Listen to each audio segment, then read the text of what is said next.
बिस्मिल्लाहिर्रहमानिर्रहीम। अस्सलाम वालेकुम स्टूडेंट्स, मैं हूं professor Iftikhar Bhat. Welcome to learning management system. Students, आज हमने कंप्यूटर साइंसेस पार्ट 1 का लेक्चर नंबर 9 डिस्कस करना है और मैं आपको यहां बताता चलूं कि आज का हमारा लेक्चर चैप्टर 1 का आखिरी टॉपिक है। इसके बाद इंशाल्लाह हम चैप्टर नंबर 2 स्टार्ट करेंगे और ये टॉपिक है सिस्टम डेवलपमेंट। स्टूडेंट्स, ये टॉपिक इस हवाले से बहुत इम्पोर्टेंट है कि इसमें आपको एक सॉफ्टवेयर की मुकम्मल डेवलपमेंट, उसके तमाम फेजेस के बारे में पता चलेगा कि जब कोई भी इदारा अपना सॉफ्टवेयर बनवाता है या आप किसी भी इदारे के लिए कोई सॉफ्टवेयर या सिस्टम डेवलप करते हैं तो उसका क्या प्रोसीजर होता है और किन किन फेजेस से आपको गुजरना पड़ता है उस सॉफ्टवेयर या उस सिस्टम को डेवलप करने के लिए। तो फ्यूचर में आपके लिए बहुत ज़्यादा ये हेल्पफुल रहेगा, क्योंकि कंप्यूटर साइंसेज में जब आप अपना फ्यूचर आगे बनाएंगे तो as a programmer, as analyst आपको इन तमाम चीज़ों की बहुत ज़्यादा ज़रूरत पड़ेगी। तो शुरू करते हैं सबसे पहले कि सिस्टम क्या होता है। सिस्टम बहुत सारे रिलेटेड कंपोनेंट्स का एक कम्बिनेशन होता है जो मिलकर एक दूसरे के साथ काम करते हैं ताकि एक स्पेसिफिक टास्क परफॉर्म किया जा सके। इसका मतलब ये हुआ कि जब आप किसी भी इदारे में देखते हैं कि वहाँ पर कोई ना कोई टास्क परफॉर्म हो रहा है, जैसे बैंक है या कोई एजुकेशन इंस्टीट्यूट है, तो आपने देखा होगा वहाँ बहुत सारे लोग मिलकर यूज़र की उस प्रॉब्लम को सॉल्व कर रहे होते हैं। जैसे बैंक में कोई शख्स आता है अपना चेक कैश करवाने के लिए या कैश अपने अकाउंट में डिपॉजिट करवाने के लिए, तो वहाँ पे बहुत सारे लोग मिलकर उस यूज़र के उस पर्टिकुलर टास्क को परफॉर्म कर रहे होते हैं। इसका मतलब ये हुआ कि जो सिस्टम होता है ये बहुत सारे रिलेटेड कंपोनेंट्स का एक कॉम्बिनेशन होता है जो आपस में मिलकर एक स्पेसिफिक टास्क परफॉर्म करते हैं। आप देखते हैं कि इसके कंपोनेंट्स क्या क्या होते हैं, यानी एक सिस्टम के अंदर क्या क्या कंपोनेंट्स होते हैं। पहला कंपोनेंट है हार्डवेयर। ये फिजिकल कंपोनेंट्स होते हैं। इसका मतलब है कि उस सिस्टम में मौजूद जितने भी फिजिकल कंपोनेंट्स हैं, जो टेंजेबल कंपोनेंट्स हैं, वो उस सिस्टम का हार्डवेयर कहलाते हैं। फिर जाहिर बात है उस इन्वायरमेंट में काम करने के लिए जो एक इंस्ट्रक्शंस का सेट बनाया जाता है, इंस्ट्रक्शंस रूल्स बनाए जाते हैं, जो इंस्ट्रक्शंस एक दूसरे को पास की जाती हैं टास्क को परफॉर्म करने के लिए। जैसे एक बॉस है, वो अपने सबॉर्डिनेट को इंस्ट्रक्शंस देता है कि किस तरह से एक काम को जो है वो परफॉर्म करना है, उसको सॉफ्टवेयर का नाम दिया जाता है। उसके बाद वहाँ पे काम करने वाले लोग या वो यूज़र जो सिस्टम में बैठे काम कर रहे होते हैं, सबसे इम्पोर्टेंट चीज़ होती है सिस्टम के अंदर डेटा। जाहिर है वो डेटा जो वहाँ पर लोगों ने प्रोसेस करना है और उस प्रोसेस करने के बाद उसको एक इंफॉर्मेशन की शक्ल में लेकर आना है, ये सिस्टम का एक बहुत इम्पोर्टेंट कंपोनेंट होता है। उसके बाद ऑब्वियसली एक दूसरे को इंफॉर्मेशन ट्रांसफ़र करने के लिए कोई ना कोई कम्युनिकेशन सेटअप भी वहाँ पे मौजूद होता है, जिससे इंफॉर्मेशन एक जगह से दूसरी जगह ट्रांसफ़र की जाती है। जैसे बैंक है, अगर उसने अपने कस्टमर को कोई इंफॉर्मेशन देनी है तो वो कोई ना कोई कम्युनिकेशन सेटअप को यूज़ करते हुए इंफॉर्मेशन अपने क्लाइंट तक ट्रांसफ़र करता है। यहाँ मैं ये आपको बताता चलूँ, किसी भी इदारे में दो तरह के सिस्टम काम कर सकते हैं। एक without the help of the computer, जिसको मैनुअल सिस्टम का नाम देते हैं, और एक with the help of computers, जिसे कंप्यूटराइज या डिजिटल सिस्टम का नाम दिया जाता है। तो ये जो कंपोनेंट्स हैं ये दोनों तरह के सिस्टम में यूज होते हैं, मैनुअल सिस्टम में भी और कंप्यूटराइज सिस्टम में भी या कंप्यूटर बेस्ड सिस्टम में भी। अब हमने ये देखना है कि अगर हम किसी इदारे के लिए कंप्यूटराइज्ड या कंप्यूटर बेस्ड सिस्टम बनाते हैं तो उसके लिए क्या क्या रिक्वायरमेंट्स होंगी और इसके लिए जो अहम टास्क हमें परफॉर्म करना है वो क्या है। इसको कहा जाता है SDLC, यानी सिस्टम या software development life cycle, SDLC, software या सिस्टम डेवलपमेंट लाइफ साइकिल। असल में ये एक ऐसा प्रोसेस होता है कि जिसमें आप एक क्वालिटी सॉफ्टवेयर को डिज़ाइन करते हैं, उसको डेवलप करते हैं और फिर उसको टेस्ट करते हैं। तो जैसे मैंने आपको शुरू में कहा कि आपने किसी भी इदारे के लिए एक सॉफ्टवेयर डेवलप करना होता है, और सॉफ्टवेयर डेवलप करने का मतलब होता है वहाँ पे आपने एक सिस्टम डेवलप करना है। मिसाल के तौर पे आपका क्लाइंट एक बैंक है, और वो बैंक ये चाह रहा है कि वहाँ पर जितने भी कस्टमर्स आएँ, उनके जितने भी क्लाइंट्स आएँ, उनके तमाम टास्क को कंप्यूटर की मदद से परफॉर्म किया जा सके। अब जैसे हम गुज़िश्ता लेक्चर्स में भी डिस्कस कर चुके हैं, ख़ास तौर पे आपने हार्डवेयर और सॉफ्टवेयर के टॉपिक में पढ़ा था कि हार्डवेयर फिजिकल कंपोनेंट्स होते हैं, और कोई भी हार्डवेयर खुद से कोई काम नहीं कर सकता जब तक उसके लिए कोई पर्टिकुलर सॉफ्टवेयर यूज़ ना किया जाए। तो सॉफ्टवेयर ही असल में उस सिस्टम का मेजर कंपोनेंट होता है जो यूज़ करते हुए वहाँ पे लोग काम करते हैं। तो बैंक ये चाह रहा है कि उसके लिए एक सॉफ्टवेयर डेवलप किया जा सके, ताकि वहाँ पर जो क्लाइंट आएंगे उनके टास्क को उन सॉफ्टवेयर की मदद से, जो वहाँ पे कंप्यूटर में यूज़ किया जा रहा होगा, की मदद से परफॉर्म किया जा सके, उसको उसको आसान किया जा सके। तो अब ये देखते हैं कि जब हमने एक सॉफ्टवेयर बनाना है तो उसके लिए कौन कौन से फेजेस होते हैं। ये याद रहे स्टूडेंट्स के ये बहुत आसान काम नहीं होता। इसके लिए मतलब ऐसा नहीं होता कि आपको एक क्लाइंट कहे और आप के सॉफ्टवेयर बना दें और आप फ़ौरन कंप्यूटर पे बैठ जाएं और सॉफ्टवेयर बनाना शुरू कर दें, बल्कि आपको इसके लिए कुछ स्टेप्स परफॉर्म करने पड़ते हैं। और वो स्टेप्स क्या क्या हैं? सबसे पहला है प्रिलिमिनरी इन्वेस्टिगेशन, यानी इब्तदाई तहकीकात, शुरू की तहकीकात। उसके बाद है एनालिसिस, देन आता है डिज़ाइन, उसके बाद है कोडिंग, फिर testing and debugging, then implementation, और आखिर में आता है मेंटेनेंस।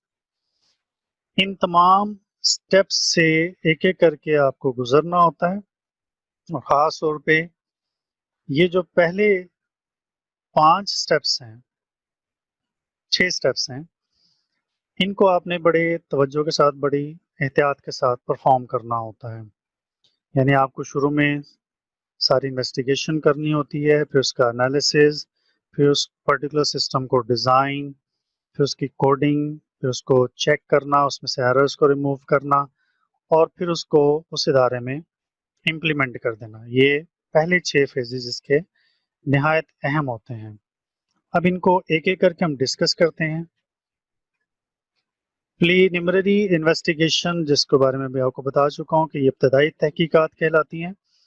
ये SDLC यानी सॉफ्टवेयर डेवलपमेंट लाइफ साइकिल का पहला स्टेप या पहला फेज होता है।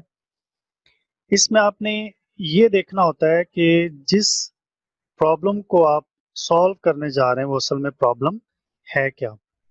उस प्रॉब्लम का आपने स्कोप फाइंड करना है और फिर उसका सॉल्यूशन डिटरमाइन करना है।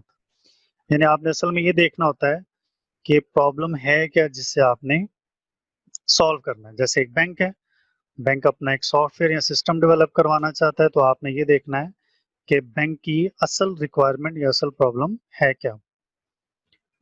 फिर आपने उसके लिए ये देखना है कि आपके पास उस सिस्टम को डेवलप करने के लिए क्या क्या रिसोर्सेज होंगे। मतलब आपके पास टीम मेंबर्स कितने हैं, आपके पास कंप्यूटर्स या सॉफ्टवेयर डेवलप करने के लिए कोई पर्टिकुलर लैंग्वेजेस या सॉफ्टवेयर, ये सारी चीज़ें मौजूद हैं। फिर कितनी कॉस्ट उस सिस्टम को डेवलप करने के लिए आएगी। जाहिर है आपने उस सिस्टम को अकेले डेवलप नहीं करना, आपकी पूरी टीम होती है। कितने टीम मेंबर्स आपने उस सॉफ्टवेयर को डेवलप करने के लिए यूज़ करने हैं, उनको कितना आप पे करेंगे, और आपकी बाकी जो है वो कॉस्ट क्या आएगी। फिर कितना टाइम इसमें यूटिलाइज किया जाएगा कि वो सिस्टम आप 1 माह में तैयार करेंगे, 15 दिन में तैयार करेंगे, उसके लिए 2 माह का टाइम चाहिए होगा। फिर उसमें आपके लिए या आपके टीम मेंबर्स के लिए क्या क्या बेनिफिट्स होंगे, ये सारी चीज़ें इस पहले फेज के अंदर आपने कंसीडर करनी होती है कि कितना टाइम लगेगा, क्या कॉस्ट होगी, क्या क्या रिसोर्सेज आपको यूटिलाइज करने पड़ेंगे, और वो जो प्रॉब्लम आप सॉल्व करने जा रहे हैं वो असल में प्रॉब्लम है क्या। आखिर में ये सारा प्लान आप एक रिटन डॉक्यूमेंट की शक्ल में अपने क्लाइंट के पास ले जाते हैं ताकि फिर उसको फाइनल अप्रूवल दी जा सके। आप अपने क्लाइंट से डिस्कस करते हैं कि सॉफ्टवेयर कितनी देर में डेवलप होगा, क्या उसकी कॉस्ट होगी। अगर आपका क्लाइंट इस चीज़ के लिए अप्रूवल दे देता है तो फिर आप अगले स्टेप की तरफ चलते हैं। तो पहला फेज प्रीलिमिनरी इन्वेस्टिगेशन, इसके बाद है एनालिसिस। इसको आप रिक्वायरमेंट एनालिसिस भी कह सकते हैं। इसमें आपने उस सिस्टम में जो लोग काम कर रहे हैं या वहाँ के जो मैनेजमेंट के लोग हैं उनकी रिक्वायरमेंट को देखना होता है। मतलब वो उस सिस्टम से क्या चाह रहे हैं। जैसे मैं आपको एग्जांपल दे रहा हूँ बैंक की, तो बैंक मैनेजर्स या बैंक के टॉप मैनेजमेंट के लोग क्या चाहते हैं कि वहाँ पे जो सिस्टम कंप्यूटर पे बनेगा वो क्या उसकी रिक्वायरमेंट होगी, ये सारा आपने एनालाइज करना है। फिर जाहिर है उस सिस्टम को यूज़ करना है वहाँ पे बैठे हुए यूज़र्स ने, तो आप यूज़र्स की रिक्वायरमेंट्स को भी देखते हैं कि यूज़र किस तरह से चाह रहे सिस्टम उनका डेवलप किया जा सके। ये याद रखिएगा कि जो सिस्टम आपने डेवलप करना है वो उन तमाम लोगों की रिक्वायरमेंट को पूरा करेगा, तभी आपका जो सॉफ्टवेयर या सिस्टम है वो एक क्वालिटी सॉफ्टवेयर या क्वालिटी सिस्टम कहलाएगा। अब ये काम एनालिस्ट परफॉर्म करता है, तो एनालिस्ट को जाहिर बात है इस टास्क को यानी एनालिसिस को परफॉर्म करने के लिए कोई ना कोई डेटा वहाँ से रिक्वायर्ड होता है कि वहाँ पर लोग अगर काम कर रहे हैं बगैर कंप्यूटर के या जो पुराना सिस्टम यूज़ हो रहा है वहाँ पे वो किस तरह से काम कर रहे हैं, उसके लिए उसको डेटा चाहिए होता है। उसके लिए डेटा गैदरिंग एक स्टेप है कि वहाँ पे जो रिटन डॉक्यूमेंट्स हैं वो वहाँ से कलेक्ट करेगा। वहाँ पे मौजूद लोगों के इंटरव्यूज़ किए जाएंगे कि वहाँ पे वो जैसे कैशियर है वो किस तरह से काम कर रहा है, ब्रांच मैनेजर है वो अपना टास्क कैसे परफॉर्म कर रहा है और उसकी क्या रिक्वायरमेंट है, या ऑपरेशन मैनेजर ऑपरेशंस हैं वो वहाँ पे किस तरह से टास्क परफॉर्म कर रहा है। फिर कुछ लोगों के दरमियान वो क्वेश्चनर को डिस्ट्रीब्यूट करेगा। उनमें क्वेश्चनर एक ऐसा डॉक्यूमेंट होता है जिसमें डिफरेंट क्वेश्चंस लिखे होते हैं। उन क्वेश्चंस के वो आंसर आपको रिटन फॉर्म में सबमिट कर देते हैं। उनसे आपको बहुत हेल्प मिल जाती है डेटा कलेक्शन के लिए। या एनालिस्ट वहाँ बैठकर उनकी तमाम वर्किंग को ऑब्जर्व करता है कि वहाँ पे लोग किस तरह से काम कर रहे हैं। मतलब एक अगर क्लाइंट आता है अपना चेक कैश करने के लिए तो वो देखता है कि कैशियर उससे चेक लेने के बाद किन प्रोसीजर्स को फॉलो करते हुए उसका चेक कैश करके कैश उसको हैंड ओवर कर देता है। या वहाँ पे डिफरेंट डिपार्टमेंट्स की वो सैम्पलिंग करेगा कि डिफरेंट डिपार्टमेंट्स में जो लोग बैठे काम कर रहे हैं उनसे वो डिफरेंट टाइप का डेटा गैदर करने की कोशिश करेगा। ये बड़ा इंपॉर्टेंट फेज होता है एनालिसिस का, क्योंकि अगर आपने यहाँ से इंफॉर्मेशन सही कलेक्ट ना की तो जाहिर है सिस्टम का फिर डिज़ाइन ठीक नहीं बन सकेगा, और अगर डिज़ाइन ठीक नहीं बनेगा तो फिर जाहिर है उसका अगला फेज कोडिंग का होता है। कोडिंग आप सही तरीके से नहीं करेंगे तो सिस्टम आपका वो सिस्टम नहीं बन पाएगा जो यूज़र या क्लाइंट रिक्वायर्ड कर रहा था। एनालिसिस के बाद है डिज़ाइन, और डिज़ाइन कस्टमर की रिक्वायरमेंट को देखने के बाद डिज़ाइन का फेज आता है। इस फेज में आपने ये देखना होता है कि वो जो सिस्टम आपने बनाना है उसके एलिमेंट्स क्या क्या हैं, सिक्योरिटी लेवल क्या होगा, उसका आर्किटेक्चर किस तरह का बनेगा, मॉड्यूल्स क्या क्या होंगे। मसलन अब बैंक की एग्जांपल हम ले रहे हैं तो ज़रा बैंक में सिर्फ कैशियर काम नहीं कर रहा, और ना ही सिर्फ बैंक में इतना काम होता है कि बस क्लाइंट है और अपना चेक कैश करो, बल्कि बैंक के मुख्तलिफ डिपार्टमेंट्स होते हैं जहाँ पे लोग डिफरेंट टास्क परफॉर्म कर रहे होते हैं। उसका भी उसने डिज़ाइन बनाना होता है, देखना होता है। फिर फ्लो चार्ट उस सिस्टम का डिज़ाइन होगा, कौन कौन से फेजेस आपस में एक दूसरे के साथ कनेक्ट होंगे, connectivity diagram, grid charts, decision tables, ये सारा कुछ डिज़ाइन फेज में तैयार होता है। फ्लो चार्ट कैसे बनेगा, जिसमें कि आपने तमाम स्टेप्स को शो करना होता है कि इनपुट क्या होगा, प्रोसेसिंग क्या होगी और क्या फाइनल आउटपुट हमें मिलेगा। डेटा किस तरह से एक्यूरेट रखा जाएगा, कंप्लीट रखा जाएगा और किस तरह उसको कंसिस्टेंट रखा जाएगा। एक्यूरेट डेटा का मतलब होता है कि अगर फर्ज करें क्लाइंट कोई कस्टमर बैंक में आता है और अपने पैसे जमा करवाता है, तो ज़ाहिर बात है उसके अकाउंट में पैसे ऐड होंगे और उसको मुकम्मल इन्फॉर्मेशन जब वो चाह रहा होगा उसको मिले और उसका डेटा कभी भी उसको गलत नहीं मिलना चाहिए। ये सारी चीज़ें डिज़ाइन में देखी जाती हैं ताकि जो सिस्टम तैयार हो या सॉफ्टवेयर तैयार हो बिल्कुल एग्जैक्ट हो और यूज़र की या क्लाइंट की रिक्वायरमेंट को पूरा करता हो। लॉजिकल और फिजिकल डिज़ाइन भी इसमें बनाए जाते हैं इसी फेज के अंदर। तो सबसे पहला स्टेप था प्रिलिमिनरी इन्वेस्टिगेशन, उसके बाद फिर एनालिसिस, उसके बाद डिज़ाइन। डिज़ाइन बनने के बाद अभी तक हमने इसको कंप्यूटर पे इम्प्लीमेंट नहीं किया या इस पे हमने कोई भी प्रोग्रामिंग नहीं की, अभी सारा ये पेपर वर्क होता है। अब आता है कोडिंग। कोडिंग के लिए जो डेवलपर्स होते हैं, जो कोडर्स होते हैं, जो प्रोग्रामर्स होते हैं, उनको सारा डिज़ाइन मॉड्यूल वाइज दे दिया जाता है और इस फेज़ में असल प्रोग्राम्स की या सॉफ्टवेयर की डेवलपमेंट स्टार्ट हो जाती है।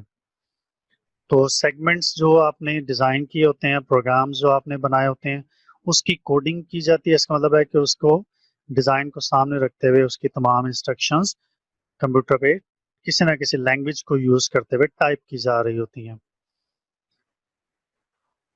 फिर जब तमाम सेगमेंट्स या प्रोग्राम्स बन जाते हैं, फिर उनको इकट्ठा करके एक मुकम्मल सिस्टम की शक्ल दे दी जाती है। यानी मैं आपको फिर से बता देता हूँ, इस स्टेप में ये होता है कि जो डिज़ाइन प्रोग्रामर्स को या कोडर्स को मिलता है सेगमेंट वाइज, उन सेगमेंट्स की कोडिंग यानी इंस्ट्रक्शन राइटिंग की जाती है किसी ना किसी लैंग्वेज को, प्रोग्रामिंग लैंग्वेज को यूज़ करते हुए। और फिर जब तमाम सेगमेंट्स कंप्यूटर पे तैयार हो जाते हैं तो उन्हें इकट्ठा करके एक मुकम्मल सिस्टम की शक्ल दे दी जाती है।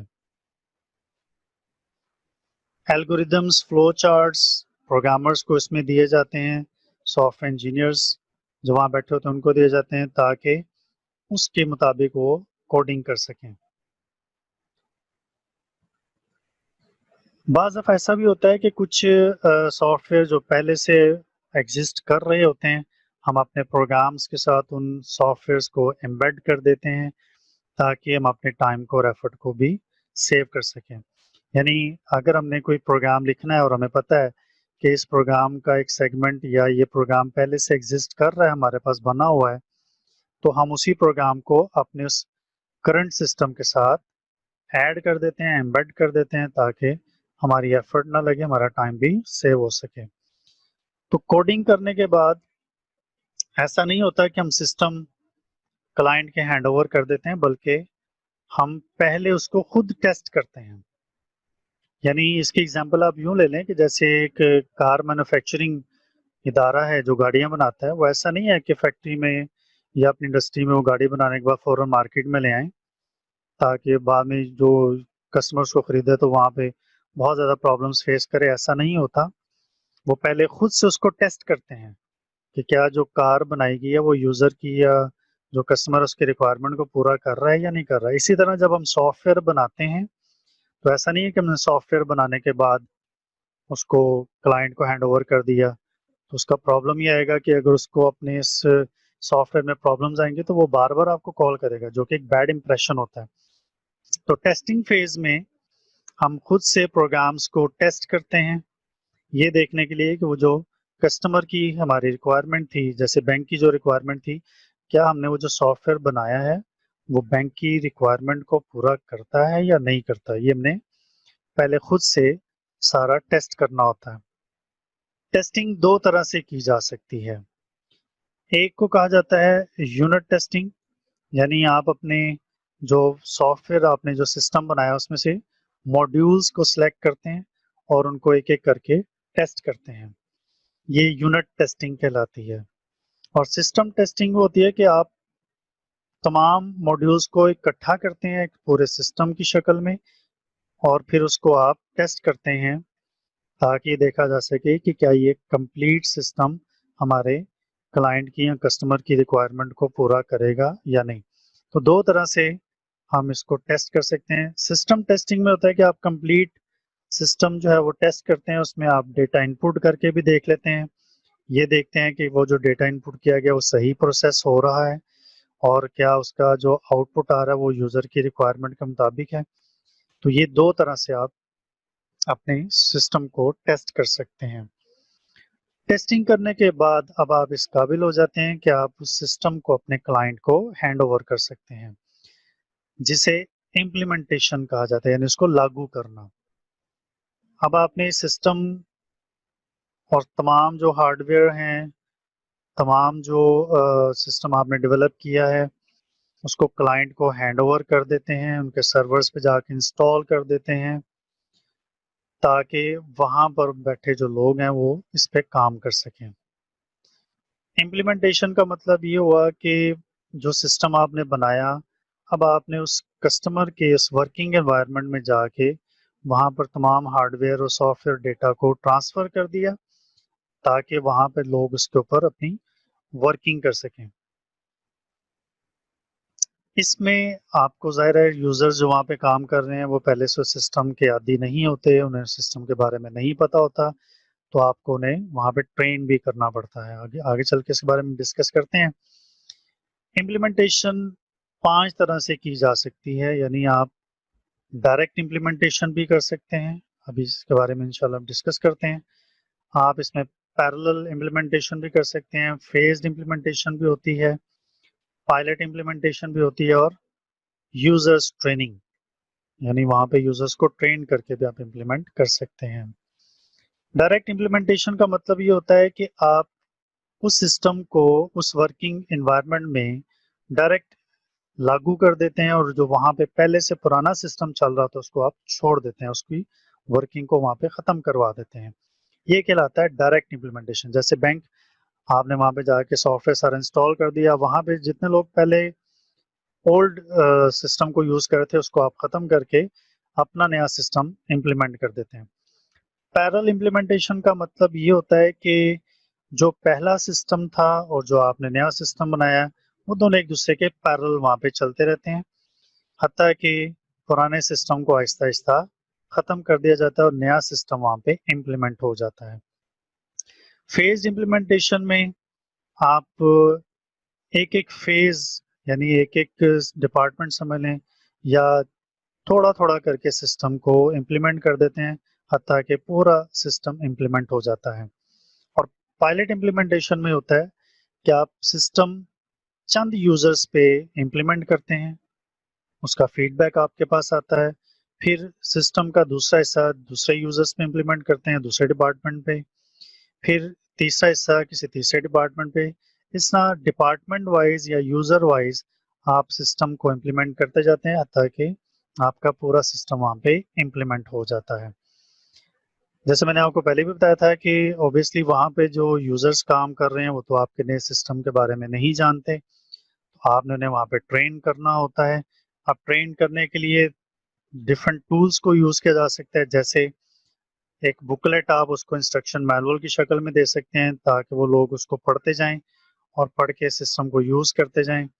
सीडीज़ या वीडियो टेप्स आप उनको प्रोवाइड करते हैं, ताकि उन सीडीज़ को देखते हुए लर्न करें कि सिस्टम कैसे यूज़ करना है।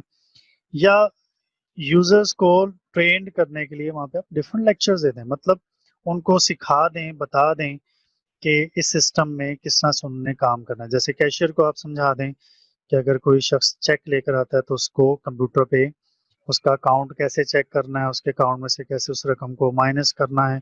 इस तरह बैंक मैनेजर्स, इस तरह टॉप मैनेजर्स, इन सब को फिर आपको ट्रेन करना पड़ता है। इसके लिए ज़ाहिर बात है थोड़ा सा टाइम लग जाता है। जब वो तमाम यूज़र्स इस चीज़ के आदी हो जाते हैं तो आपका सिस्टम वहाँ पे मुकम्मल तौर पे इम्प्लीमेंट हो जाता है और वो नए सिस्टम को यूज़ करना शुरू कर देते हैं। सिस्टम इम्प्लीमेंट करने के बाद ज़ाहिर है उसकी मेंटेनेंस की ज़रूरत पड़ती है। ऑब्वियसली क्लाइंट की रिक्वायरमेंट चेंज होती रहती है या ऑर्गेनाइजेशन में अपग्रेडेशन हो जाती है, जिससे वो सिस्टम को अपग्रेड करने की डिमांड कर सकते हैं। मसलन बैंक है, अब वो नई प्रोडक्ट्स लॉन्च कर देता है, जैसे अब वो क्रेडिट कार्ड इशू करना शुरू करता है, तो वो चाहता है कि उस सिस्टम में क्रेडिट कार्ड की भी सारी इंफॉर्मेशन स्टोर की जा सके। बैंक जो है वो कार लीजिंग सिस्टम शुरू कर देता है, वो चाहता है कि उनके सिस्टम में ये तमाम चीज़ें भी ऐड हो जाएं।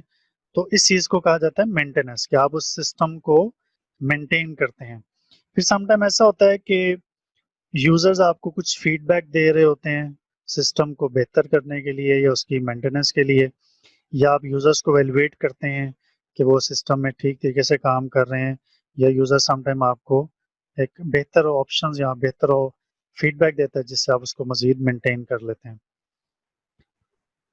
इससे आपको जो मेंटेनेंस आप प्रोवाइड करते हैं, जो हेल्प आप प्रोवाइड करते हैं, इससे ये होता है कि यूजर्स की जो क्यूरीज या प्रॉब्लम्स या डाउट्स हैं उनको आप बेहतर कर लेते हैं, उसको आप दूर कर देते हैं। समटाइम किसी यूज़र को प्रॉब्लम आ रही होती है, उसने किसी डेटा को प्रिंट करना है तो प्रिंट की कमांड सही तरीके से यूज़ नहीं हो रही, या वो फर्दर कोई क्वेश्चन करता है कि जैसे कोई क्लाइंट बैंक में आ गया, उसने कहा जी कि मुझे मेरी बैंक स्टेटमेंट चाहिए, तो वो बैंक स्टेटमेंट निकालने में उसको प्रॉब्लम आ रही है, तो आप उसको गाइड कर सकते हैं कि किस तरह से ये सिस्टम को यूज़ किया जाएगा। तो आज का लेक्चर हमारा चैप्टर नंबर 1 का ये आखिरी टॉपिक था, सिस्टम डेवलपमेंट लाइफ साइकिल, जिसको हमने सॉफ्टवेयर डेवलपमेंट लाइफ साइकिल भी कहा। तो आज का लेक्चर यहाँ पे ख़त्म होता है। इंशाल्लाह चैप्टर नंबर 2 के साथ, नेक्स्ट लेक्चर के साथ दोबारा फिर हाजिर होंगे। तब तक अपना बहुत सारा ख्याल रखिएगा। अल्लाह हाफिज़।